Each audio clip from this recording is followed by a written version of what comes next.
707 특전사 출신의 여성 투스타 장군이 사고로 인하여 스님이 되었고 그 사찰에 찾아온 조폭들이 그 비군이 여승을 건드리면서 생기는 기묘한 이야기입니다. 영상 시청 이전에 구독과 좋아요 부탁드리겠습니다. 저희에게 큰 힘이 됩니다. 신라의 심장 경주. 토암산 자락에 자리한 골굴산은 그 이름처럼 기이하고 강건한 풍모를 자랑했다. 거대한 석회암 절벽에 굴을 파 조성한 법당과 그 절벽을 병풍 삼아 조각된 거대한 마의 열의 좌상은 천년의 비바람을 맞으며 묵묵히 세상을 내려다보고 있었다. 이곳은 단순한 기도처가 아니었다. 신라 화랑도의 기백과 불교의 선이 만나 탄생한 한국 전통 무술, 선무도의 총본산. 새벽이면 수행승들의 우렁찬 기합 소리가 산 전체를 깨우고 그들의 움직임 하나하나는 치열한 구도의 과정 그 자체였다. 그 골굴사에서 오솔길을 따라 한참을 들어간 곳, 가장 양지 바른 언덕 위에 작은 암자 하나가 소박하게 자리 잡고 있었다. 연화암. 이곳에 묘련 스님이 홀로 머물고 있었다. 송명 강채린. 그녀가 피와 화약 냄새가 밴 군복 대신 풀향기 밴 승복을 입고 저격 소총의 스코프 대신 고요한 불상을 마주한 지 5년. 대한민국 특수전사령 부특전사에 살아있는 신화이자 최정예 대테러 부대 707 특수임무단 출신 최초의 여성 투스타 장군이었던 그녀의 과거는 이제 속세의 신기루처럼 아득해졌다.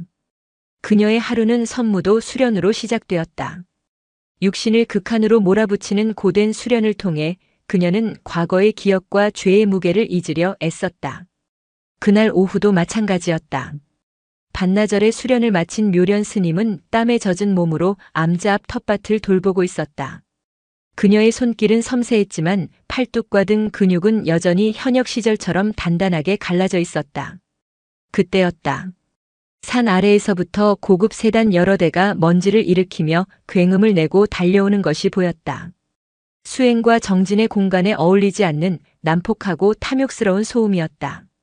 차에서 내린 것은 67명의 사내들이었다. 머리부터 발끝까지 명품으로 치장했지만 그들이 풍기는 분위기는 천박하고 위협적이었다. 수도권을 중심으로 IT와 금융을 결합한 신종 범죄로 급부상한 폭력 조직 흑야파의 조직원들이었다. 여기가 맞나? 이런 촌구석에 뭔 절이 있노? 보스가 여기 땅을 전부 사서 우리만의 연수원, 아니지 성캐서를 짓는다고 하셨다. 전망은 끝내주네. 그들 앞에 선 미련해 보일 정도로 덩치가 큰 남자가 허상태였다. 그는 흑야파의 보스 신무진의 가장 충직한 신복이었다. 그는 암자를 둘러보더니 텃밭에 있는 묘련 스님을 발견하고는 성큼성큼 다가왔다. 이봐 스님. 우리 보스가 여기를 사셨거든. 오늘 안으로 짐 빼. 이사비는 두둑하게 챙겨줄 테니까. 허상태의 말투는 반말과 명령으로 점철되어 있었다. 묘련 스님은 말없이 그를 올려다보았다. 그녀의 눈은 깊은 호수와 같아서 그 안의 감정을 읽을 수가 없었다. 이곳은 부처님과 만 중생이 함께 쉬어가는 곳입니다. 사고 팔 수 있는 물건이 아닙니다. 돌아가십시오. 그녀의 목소리는 조용했지만 그 안에 담긴 힘은 허상태를 움찔하게 만들었다. 하지만 그는 이내 코웃음을 쳤다. 뭐? 중생? 이 아줌마가 더위 먹었나? 우리가 누군 줄 알고. 우리 보스 신무진 이름 석자면 울던 애새끼도 오줌을 지려. 좋은 말할 때 꺼지라고. 허상태가 손을 뻗어 그녀의 어깨를 거칠게 밀치려 했다. 그가 보기에 스님은 그저 운동 좀 한 가냘픈 중년 여인에 불과했다. 그 순간 묘련 스님의 몸이 사라진 듯 했다. 정확히는 그녀의 상체가 뒤로 흐르듯 젖혀지며 허상태의 손을 피함과 동시에 그녀의 발이 그의 디딤발인 왼발 복숭아뼈를 정확히 걷어찼다. 중심을 잃은 허상태의 거구가 앞으로 쏠리는 찰나 스님의 손바닥이 그의 턱을 아래에서 위로 강하게 쳐올렸다. 우두둑 하는 소리와 함께 허상태는 뇌가 흔들리는 충격을 느끼며 그대로 뒤로 낮아빠졌다. 이 인연이. 대장님. 경악한 부하들이 일제히 달려들었다. 하지만 그들은 상대가 누구인지를 몰랐다. 묘련 스님은 수십 번의 실전 대테러 작전을 승리로 이끈 대한민국 최고의 CQC 근접 전투 전문가였다. 그녀의 몸은 한 마리의 검은 표범처럼 움직였다. 그녀는 상대의 공격을 막지 않았다. 오히려 그 공격의 사각지대로 파고들어 가장 취약한 부위를 무자비할 정도로 정확하게 공격했다. 팔꿈치는 인중을, 손날은 목젖을, 무릎은 낭심을 스쳐 지나갔다. 비명조차 사치였다. 그녀의 손길이 닿은 자들은 모두 인형처럼 쓰러져 경련을 일으켰다. 모든 것이 단 5초 안에 일어난 일이었다. 묘련 스님은 유일하게 서 있는 겁에 질려 뒷걸음질 치는 막내 조직원 앞에 섰다. 그녀의 눈빛은 더 이상 자비로운 수행자의 눈빛이 아니었다. 수많은 테러리스트의 심장을 멎게 했던 707 특수임무단의 살아있는 전설의 눈빛이었다. 자비는 여기까지다. 너희 보스에게 전해라. 다시 한번 이 신성한 땅을 탐한다면 너희 모두의 목숨으로 그 죄를 물을 것이라고. 그녀의 목소리는 얼음처럼 차가웠다. 허상태는 깨진 턱을 부여잡고 공포에 질려 스님을 올려다보았다. 저 여자는 인간이 아니었다. 그녀의 기술은 싸움이 아니라 사냥에 가까웠다. 저런 존재는 돈이나 권력으로 상대할 수 있는 부류가 아니었다. 그는 부하들을 이끌고 비명을 지르며 도망쳤다. 묘련 스님은 그들의 뒷모습을 보지 않았다. 그녀는 마당 한가운데 있는 거대한 마의 열의 좌상을 올려다보았다.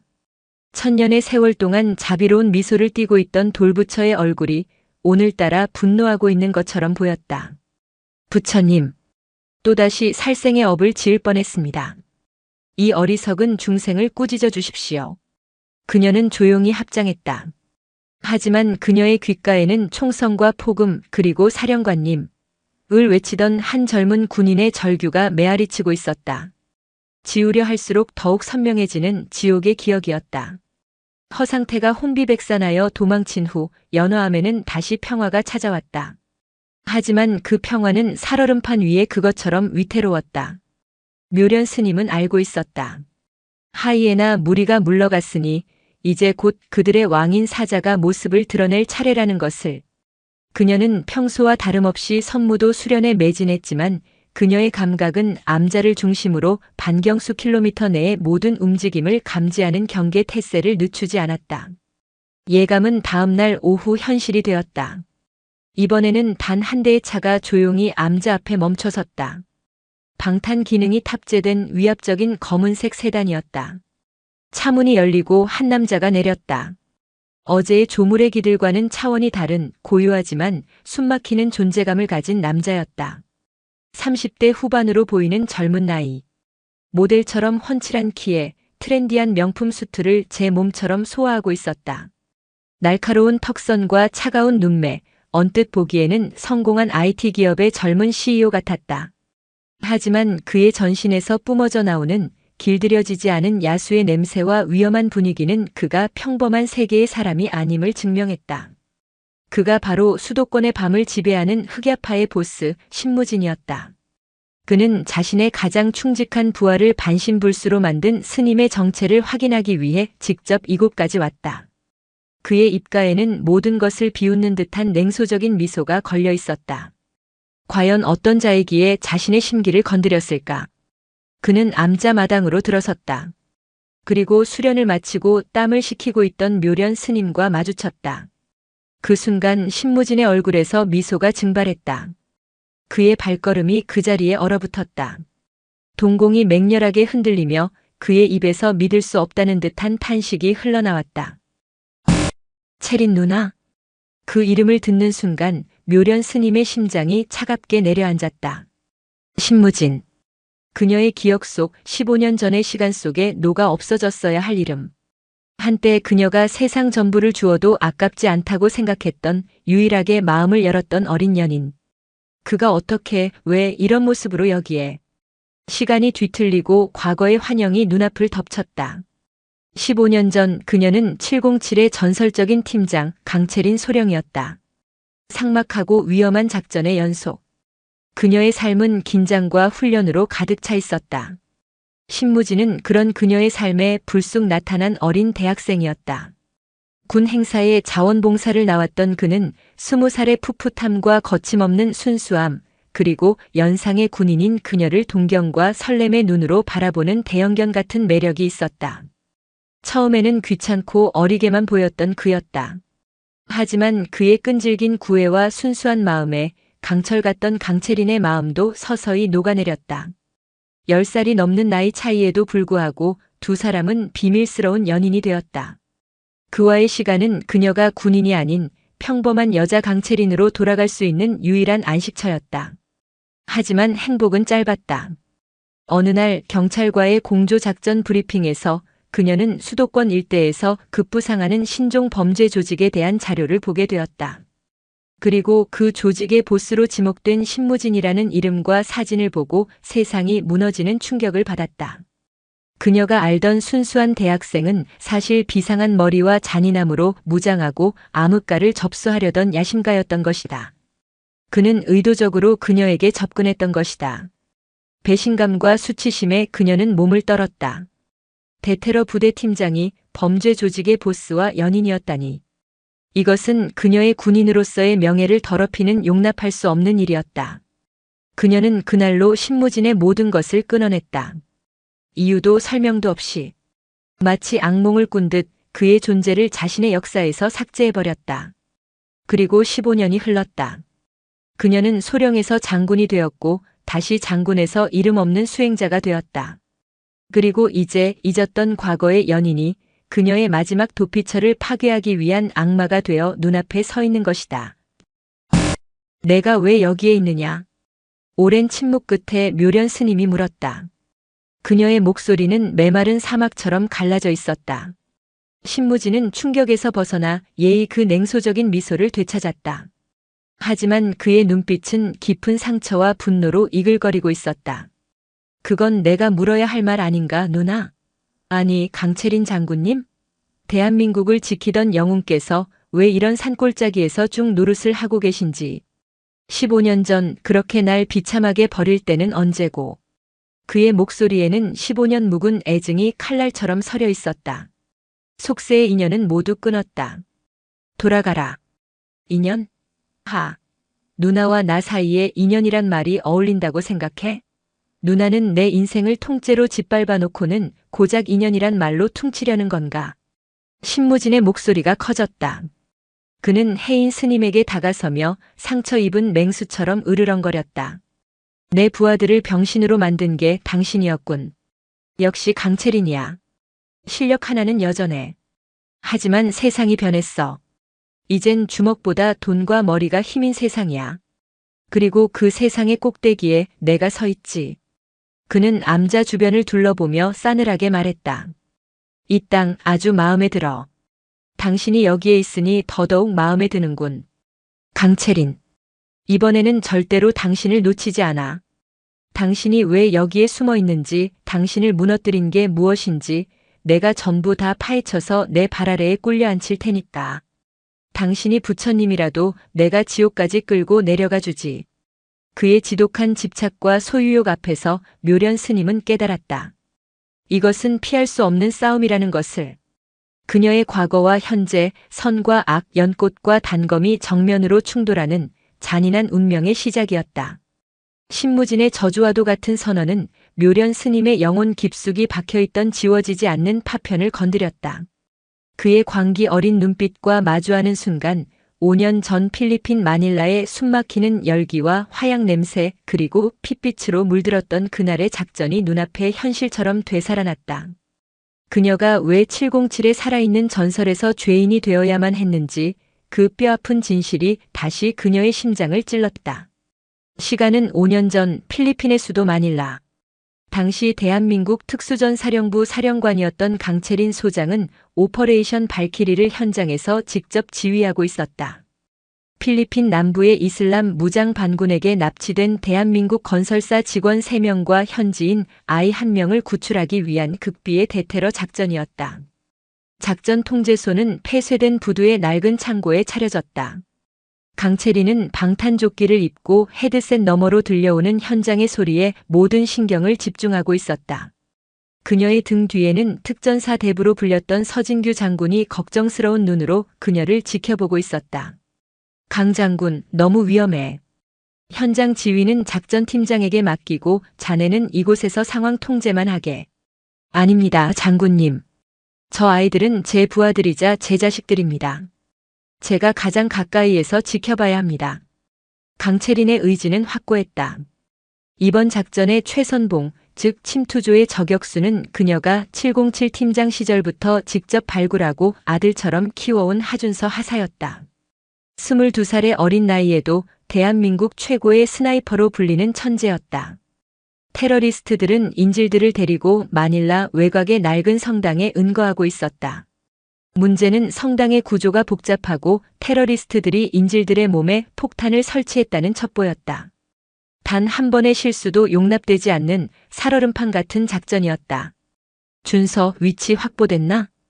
강채린이 무전으로 묻자 성당 맞은편 건물 옥상에 잠입한 하준서 하사의 차분한 목소리가 들려왔다.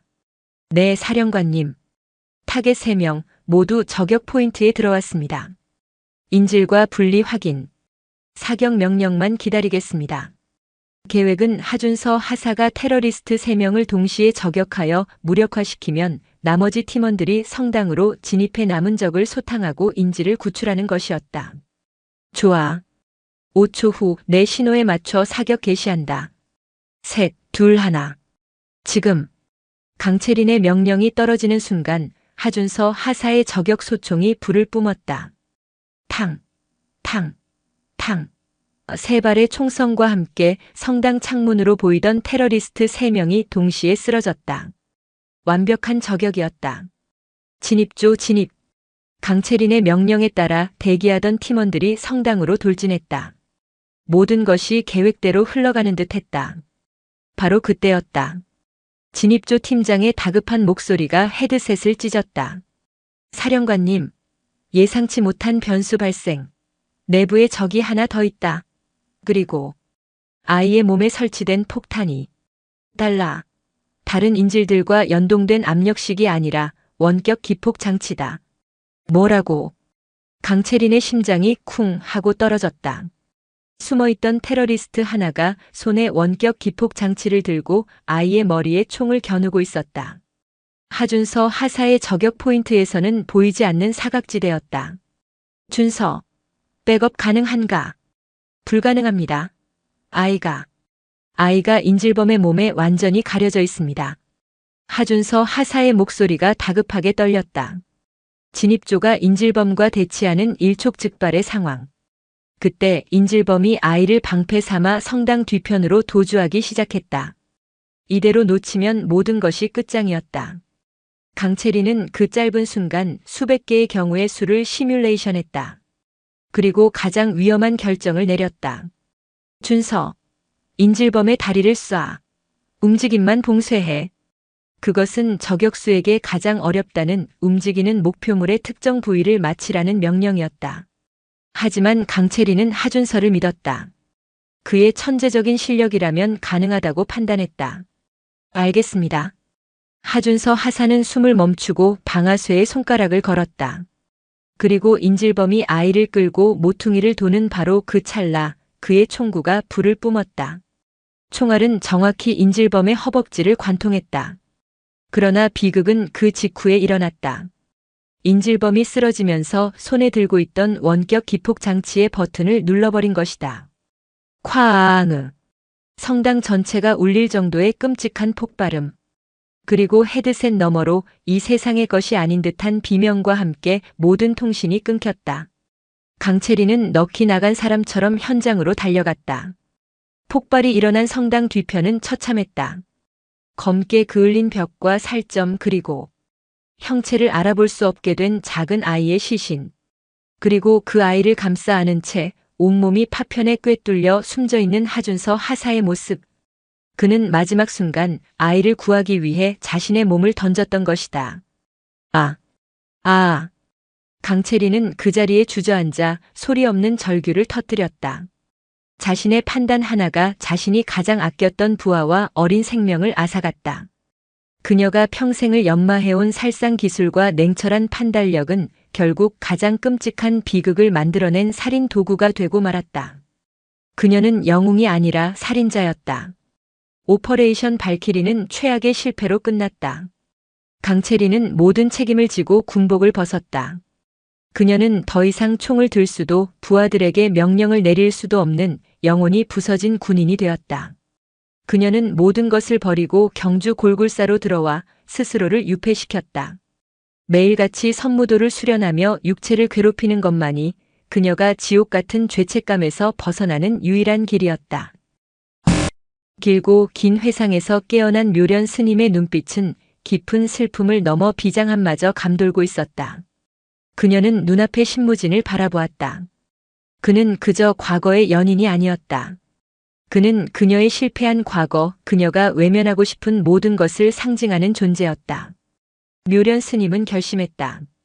이 연화암은 하준서 하사와 그 아이의 넋을 기리는 그녀의 마지막 전장이다. 이곳을 지키기 위해서라면 그녀는 기꺼이 단검을 든 연꽃이 되어 다시 한번 지옥 속으로 걸어 들어갈 수 있었다. 신무진은 단순한 폭군이 아니었다. 그는 상대의 가장 약한 곳을 파고드는 하이에나의 본능을 가진 지능적인 포식자였다.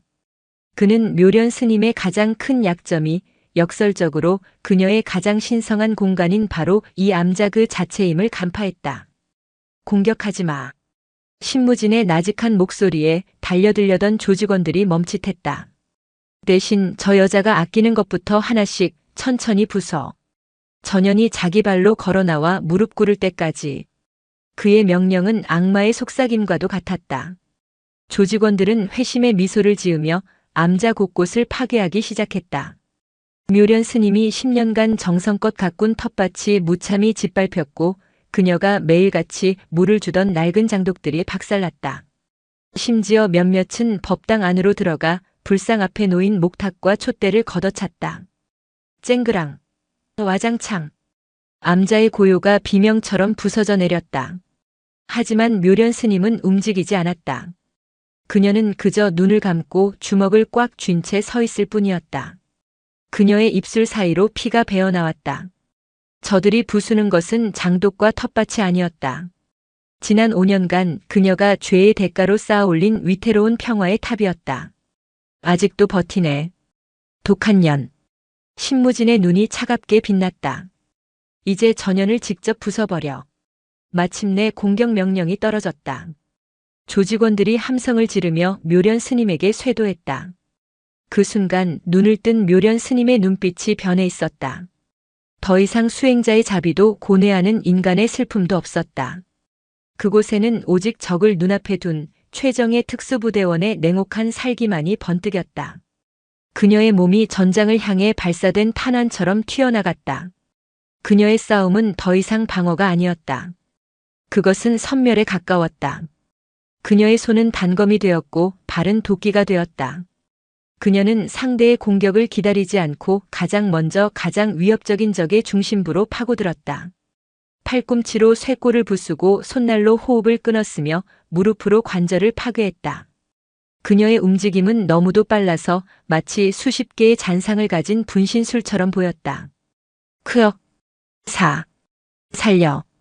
조직원들은 저항조차 하지 못했다. 그들이 평생을 바쳐 쌓아온 폭력의 경험이 국가가 모든 자원을 투입해 길러낸 살인 병기 앞에서 무력했다. 하지만 그녀는 지옥 속에서 싸우고 있었다. 상대의 주먹이 날아올 때마다 그녀의 눈에는 5년 전 인질범의 총구가 겹쳐 보였다. 조직원들의 비명은 폭탄이 터지던 순간의 굉음과 뒤섞여 그녀의 고막을 찢었다. 그녀는 지금 마닐라의 그 낡은 성당에서 끝나지 않는 마지막 작전을 다시 치르고 있었다. 준서야. 그녀는 자신도 모르게 절규하며 달려드는 한 사내의 목을 향해 손을 뻗었다. 그 목을 부러뜨리면 이 지옥이 끝날 것 같았다. 그녀의 손이 남자의 목에 닿으려는 찰나 그의 겁에 질린 얼굴 위로 죽어가던 하준서 하사의 얼굴이 겹쳐졌다. 사령관님. 묘련 스님은 비명을 지르며 뒤로 물러섰다. 그녀는 자신의 손을 내려다보았다. 피로 사람을 구하려다 결국 피를 뒤집어 쓴 저주받은 손. 그녀는 그 자리에 주저앉아 머리를 감싸 쥔 채 몸부림쳤다. 신무진은 그 모든 광경을 지켜보고 있었다. 그는 소름 끼치는 희열을 느꼈다. 그는 보았다. 그녀의 절대적인 강함이 사실은 얼마나 연약하고 부서지기 쉬운 트라우마 위에 서 있는지를, 그녀를 무너뜨릴 방법을 그는 마침내 찾아낸 것이다. 그는 천천히 완전히 무너져 내린 그녀에게 다가갔다. 그리고는 싸늘하게 말했다. 그래, 강채린. 바로 그 모습이야. 내가 보고 싶었던 게. 싸움이 끝난 연화암 마당은 처참했다. 부서진 기물과 신음하는 조폭들, 그리고 영혼까지 부서져 내린 듯한 한 여인. 신무진은 만족스러운 눈으로 그 풍경을 감상했다. 그는 손짓으로 부하들에게 퇴각을 명령했다. 이제 이 사냥의 마지막은 사냥꾼인 자신과 먹잇감 단둘이서 마무리해야 했다. 조직원들이 꽁무니를 빼는 동안 신무진은 주저앉아 있는 묘련 스님 앞에 쭈그리고 앉았다. 그는 그녀의 턱을 잡아 강제로 들어올렸다. 눈물과 땀, 흙먼지로 범벅이 된 얼굴. 하지만 그 텅 빈 눈동자 속에서 그는 15년 전 자신이 그토록 갈망했던 오만한 강채린의 그림자를 보았다. 대체 무슨 일이 있었던 거야? 그의 목소리에는 조롱기 대신 병적인 집착과 기이한 호기심이 담겨 있었다. 대한민국을 호령하던 당신을 이렇게 구차하게 숨어 지내는 겁쟁이로 만든 게 뭐냐고. 말해. 말하지 않으면 내가 아끼는 이 절간 내 눈앞에서 잿더미로 만들어버릴 테니까. 그의 협박에 묘련 스님의 텅 비었던 눈동자에 희미한 빛이 돌아왔다. 그녀는 신무진을 바라보았다. 그리고는 실성한 사람처럼 웃기 시작했다. 하하. 그 웃음소리는 너무도 처절해서 듣는 사람의 마음을 갈기갈기 찢어놓는 듯 했다. 알고 싶나? 내가 왜 이 지옥 속에서 사는지. 좋아. 말해주지. 내가 그토록 원하는 내 가장 추악한 비밀을. 그녀는 쏟아내기 시작했다. 마치 댐이 무너지듯 5년간 억눌러왔던 모든 것을 토해냈다. 오퍼레이션 발키리의 시작부터 끝까지. 자신의 오만했던 믿음, 마지막 순간의 치명적인 판단 착오, 그리고 자신의 명령 한마디에 산산조각 나버린 어린 생명과 자신을 구하려다 함께 죽어간 하준서 하사의 마지막 모습까지. 내 손가락 하나가, 내 말 한마디가 그들을 죽였어. 나는 사람을 구하는 특수부대원이 아니라 가장 잔인한 방법으로 사람을 죽이는 학살자였을 뿐이야. 내가 연마한 모든 기술은 결국 내 부하와 무고한 아이를 죽이기 위한 살인 기술에 불과했어. 그런데 내가 어떻게 다시 총을 잡고 어떻게 다시 부하들에게 명령을 내릴 수 있겠나? 그녀의 고백은 절규에 가까웠다. 그녀는 자신의 죄를 고백하며 다시 한번 그날의 지옥 속으로 걸어 들어가고 있었다. 신무진은 아무 말 없이 그녀의 이야기를 듣고 있었다. 그녀의 고통이 너무도 생생해서 그는 잠시 자신의 목적도 잊은 채 이야기에 빠져들었다. 자신의 판단 착오로 아끼던 부하를 죽였다는 대목에서 그의 뇌리에 오랫동안 잠겨있던 기억의 수문이 열렸다. 웃기지 마. 한참 후 신무진이 입을 열었다. 그의 목소리는 이상하게 잠겨 있었다. 고작 그런 일로 당신이 무너졌다고. 당신보다 더한 쓰레기가 바로 나인데. 묘련 스님은 넋나간 눈으로 그를 바라보았다. 나에게도 있었어. 형제나 다름없던 놈이. 신무진은 처음으로 누구에게도 하지 않았던 자신의 이야기를 꺼내놓았다. 고아로 자라 세상에 기댈 곳 없이 서로의 등을 지켜주었던 중마고우. 비상한 머리를 가진 자신과 주먹 하나는 타고났던 친구. 그는 친구를 이용해 자신의 사업을 키웠다. 친구는 그를 위해 기꺼이 칼바지가 되어 주었다. 어느 날 라이벌 조직에서 내 목을 따겠다며 함정을 팠어. 난 그게 함정인 줄 알면서도 내 친구를 그곳에 보냈지. 내 배짱을 보여주고 조직의 기강을 잡기 위해서. 그놈이라면 살아 돌아올 수 있을 거라고 믿었어. 아니, 그렇게 믿고 싶었지. 하지만 친구는 돌아오지 못했다. 수십 군데의 칼을 맞은 시신으로 발견되었다. 나는 그놈 장례식장에서도 사업 계획서를 검토하고 있었어. 슬퍼할 시간에 그놈의 목숨값을 어떻게 더 큰 이익으로 불릴까만 계산했지. 당신은 적어도 죄책감에 시달리며 도망이라도 쳤지. 나는 내 친구의 죽음을 발판 삼아 지금의 자리에 오른 놈이야. 말해봐, 강채린. 우리 둘 중에 누가 더 악마지?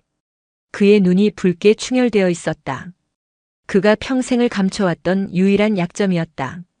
한 명은 자신의 오만으로 부하를 잃은 죄책감에 스스로를 유폐시킨 전직 장군.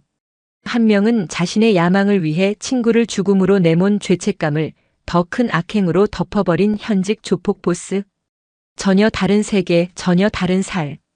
그러나 그들의 영혼은 자신이 죽인 동생의 망령에 사로잡혀 있다는 지독한 공통점을 가지고 있었다. 두 사람은 서로의 눈동자 속에서 자신을 괴롭히던 바로 그 망령을 보았다.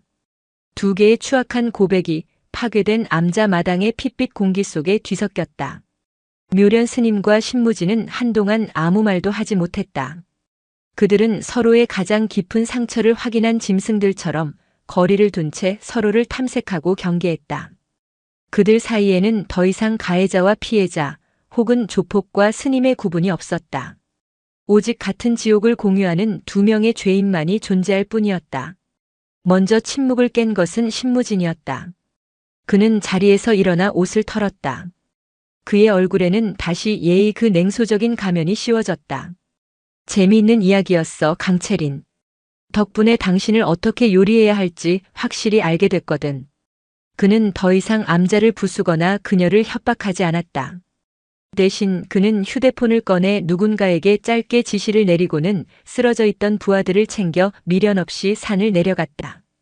그의 마지막 눈빛은 이걸로 끝이라고 생각하지 마라고 말하는 듯 집요하고 불길했다. 그가 떠나고 묘련 스님은 폐허가 된 암자에 홀로 남았다.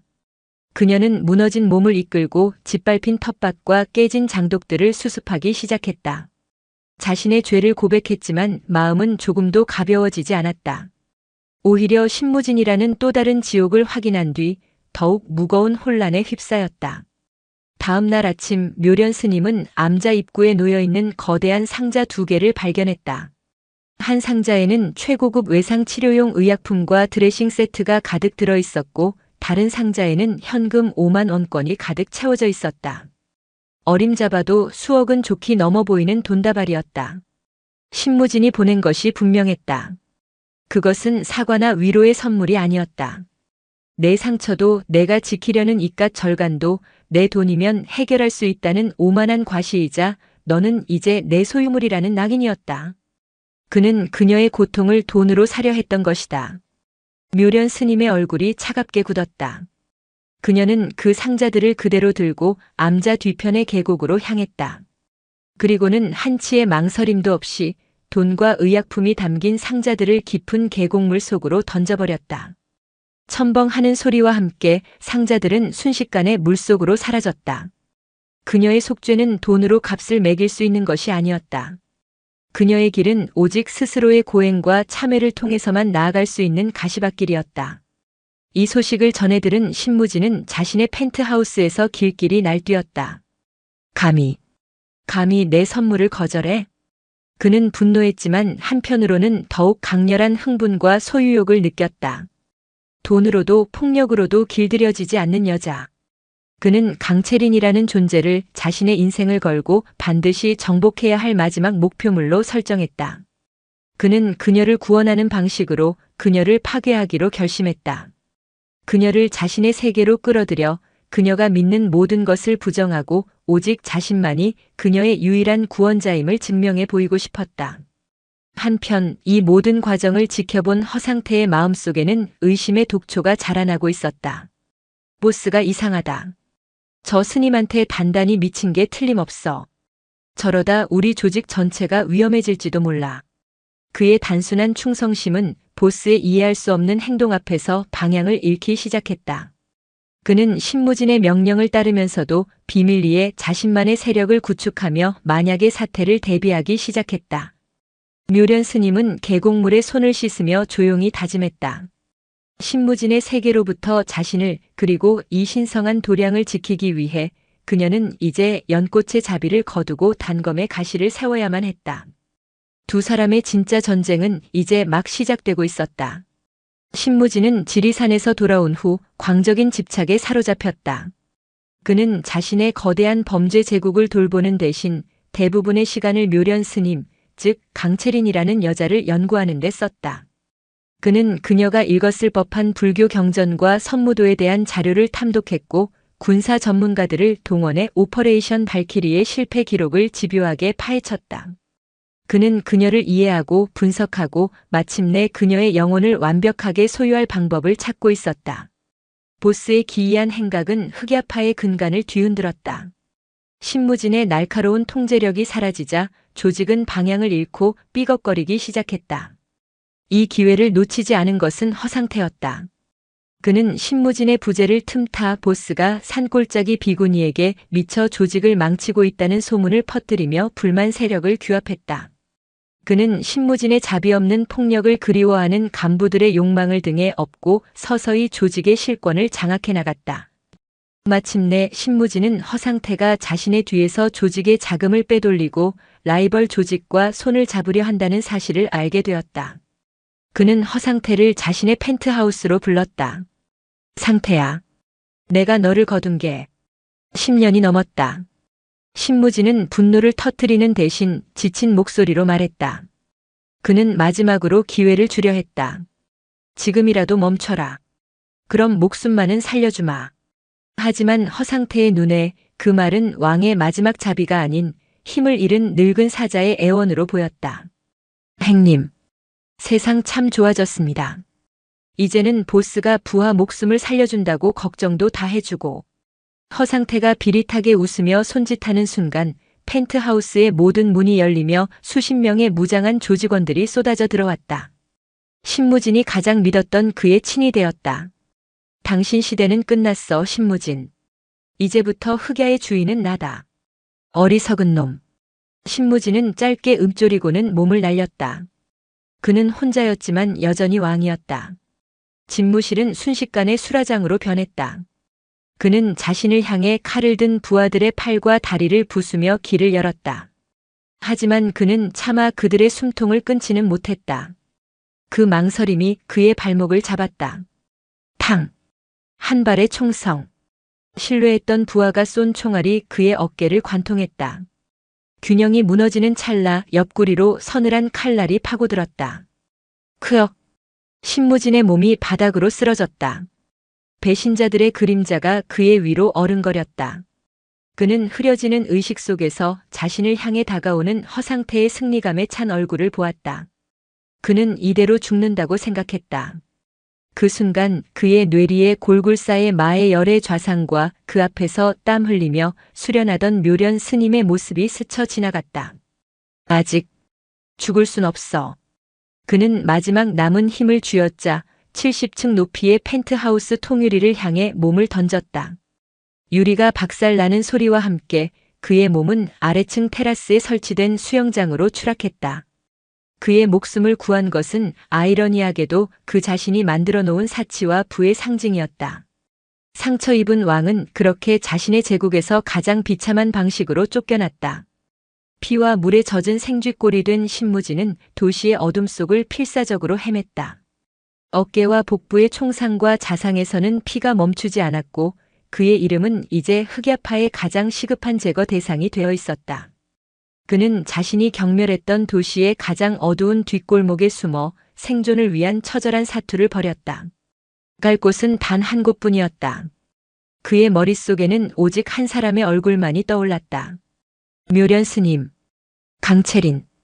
그는 거의 기다시피 경주행 화물 열차에 몸을 숨겼다. 며칠 밤낮을 달려 도착한 경주. 그는 이미 인간의 몰골이 아니었다. 그는 마지막 남은 의지 하나로 골골사를 향해 걸었다. 그리고 마침내 연화암의 산문 앞에 도착했을 때 그는 모든 힘을 잃고 쓰러졌다. 새벽 수련을 위해 암자를 나선 묘련 스님은 피투성이가 된 채 문 앞에 쓰러져 있는 신무진을 발견했다. 그의 숨은 거의 멎어 있었고 몸은 얼음장처럼 차가웠다. 스님은 순간 망설였다. 그를 들이는 순간 이 고요한 암자는 세상의 가장 잔인한 폭풍 속으로 휘말리게 될 것이다. 하지만 그녀는 그의 얼굴에서 과거 마닐라의 총탄 속에서 죽어가던 하준서 하사의 얼굴을 그리고 죄의 무게에 짓눌려 신음하던 자기 자신의 모습을 보았다. 어리석은 중생아. 스님은 그를 외면할 수 없었다. 그녀는 신무진을 암자 안으로 옮겨 자신의 모든 의술 지식을 총동원해 그를 살리기 시작했다. 총알을 빼내고 상처를 꿰매고 약초를 다려 먹였다. 밤낮으로 이어지는 간호. 그것은 단순한 치료 행위가 아니었다. 그녀는 신무진을 살리면서 과거 하준서 하사를 구하지 못했던 자신의 죄를 속죄하고 있었다. 신무진이 의식을 되찾은 것은 꼬박 닷새가 지난 후였다. 눈을 떴을 때 그는 자신의 상처를 돌보다 곁에 잠든 묘련 스님의 얼굴을 보았다. 그는 깨달았다. 자신이 다시 한번 그녀에게 목숨을 비쳤다는 것을. 그가 회복하는 동안 두 사람 사이에는 기묘한 평화가 흘렀다. 신무진은 더 이상 왕이 아니었고 묘련 스님은 더 이상 죄인이 아니었다. 그들은 그저 서로의 상처를 아는 두 명의 인간일 뿐이었다. 그는 그녀가 수련하는 모습을 지켜보았고 그녀는 그에게 경전의 구절을 읽어주었다. 왜? 날 살렸지? 어느 날 신무진이 물었다. 내 업보를 더 이상 늘리고 싶지 않았기 때문이요. 스님이 담담히 대답했다. 그리고 당신 눈 속에서 나를 보았기 때문이요.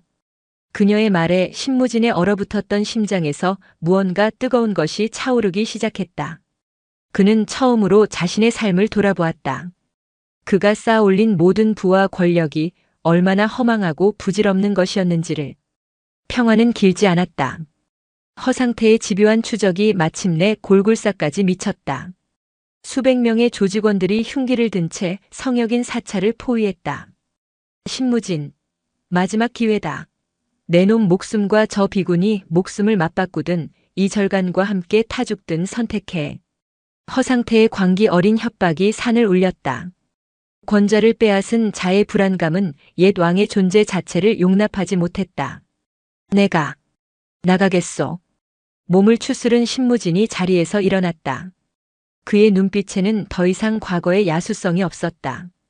모든 것을 내려놓은 자의 평온함이 깃들어 있었다. 안 됩니다. 지금 나가면. 괜찮아, 체리나. 이제야 내가 가야 할 길을 알게 됐으니까. 그는 처음으로 그녀를 다정하게 불렀다. 그리고는 그녀를 막아서는 대신 조용히 그녀의 이마에 입을 맞추고는 밖으로 나갔다. 그것은 연인의 입맞춤이 아닌 모든 것을 맡기는 자의 성스러운 의식과도 같았다. 암자 마당에 홀로 선 신무진을 보고 허상태와 조직원들이 그를 둘러쌌다. 꼴 좋군 신무진. 마지막 유언이라도 남겨봐. 신무진은 허상태를 보지 않았다. 그는 자신을 둘러싼 한때 자신의 부하였던 이들을 하나하나 둘러보며 말했다. 모두 미안했다. 나 때문에 너희들의 인생을 망쳐서. 이제 그만 집으로 돌아가라. 어둠 속에서 살기엔 너희들은 너무 젊다. 그의 진심 어린 사죄에 조직원들의 눈빛이 흔들렸다. 그 순간 초조해진 허상태가 칼을 들고 그에게 달려들었다. 시끄러워. 내 놈만 죽으면 내가 왕이야. 신무진은 피하지 않았다. 그는 허상태의 칼을 맨손으로 잡았다. 손바닥이 찢겨나가며 피가 흘렀지만 그는 눈 하나 깜빡하지 않았다. 그리고는 칼을 잡은 그대로 허상태를 자신의 품으로 끌어당겼다. 동철아, 너도 고생 많았다. 그는 분노 대신 연민으로 그를 끌어안았다. 그의 진심 앞에서 허상태의 광기는 힘을 잃었다. 그의 손에서 칼이 떨어졌다. 그는 그 자리에 주저앉아 어린아이처럼 울음을 터뜨렸다. 그때 산 아래에서 경찰 사이렌 소리가 울려 퍼지기 시작했다. 묘련 스님이 미리 신고해둔 것이었다. 흑야파의 시대는 그렇게 막을 내렸다. 신무진은 도망치지 않았다. 그는 다가오는 경찰들 앞에 서서 찢겨진 손을 내밀었다. 모든 죄 제가 안고 가겠습니다. 10년의 세월이 흘렀다. 골굴사의 묘련 스님은 이제 세상의 존경을 받는 선승이 되어 있었다. 그녀는 마음의 상처를 입은 이들을 위한 선무도 수행 프로그램을 만들어 자신처럼 과거의 고통에 시달리는 이들을 치유하는 삶을 살고 있었다. 군에서는 그녀의 명예를 회복시키고 복귀를 권했지만 그녀는 조용히 웃으며 사양했다. 그녀는 이미 연화함에서 진정한 평화를 찾았기 때문이었다. 같은 해 가을 10년의 형기를 마치고 한 남자가 출소했다. 신무진. 그는 감옥에서 IT 기술을 배워 출소 후 청소년 범죄 예방을 위한 보안 솔루션 개발 회사를 차렸다. 그는 자신의 어두웠던 과거의 경험을 이제는 아이들을 지키는 방패로 사용하고 있었다. 어느 날 그는 경주 골굴사를 찾았다.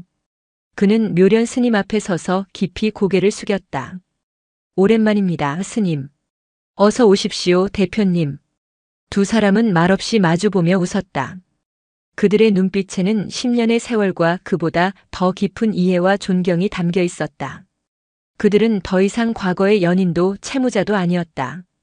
각자의 방식으로 세상의 빚을 갚아나가는 든든한 도반이 되어 있었다. 두 사람은 나란히 툇마루에 앉아 멀리 펼쳐진 경주의 풍경을 바라보았다. 체리나. 신무진이 조용히 불렀다. 나. 다시 태어나면 그땐 너한테 제대로 고백할 거다. 나랑 사귀어 달라고. 묘련 스님이 웃으며 대답했다. 그 고백 이번 생에서는 안 받으랍니다. 대신 우리 아이들을 위해 좋은 일 하나 더 하는 걸로 퉁치지요. 두 사람의 웃음소리가 경주의 맑은 하늘 아래 퍼져나갔다. 가장 치열했던 단검은 가장 자비로운 연꽃의 품에서 안식을 얻었고 연꽃은 단검을 끌어안음으로써 비로소 만개할 수 있었다. 두 사람의 지독했던 악연은 마침내 세상을 구원하는 가장 아름다운 인연으로 다시 태어나고 있었다. 골굴사의 풍경 소리가 그 새로운 시작을 축복하듯 청아하게 울려 퍼졌다.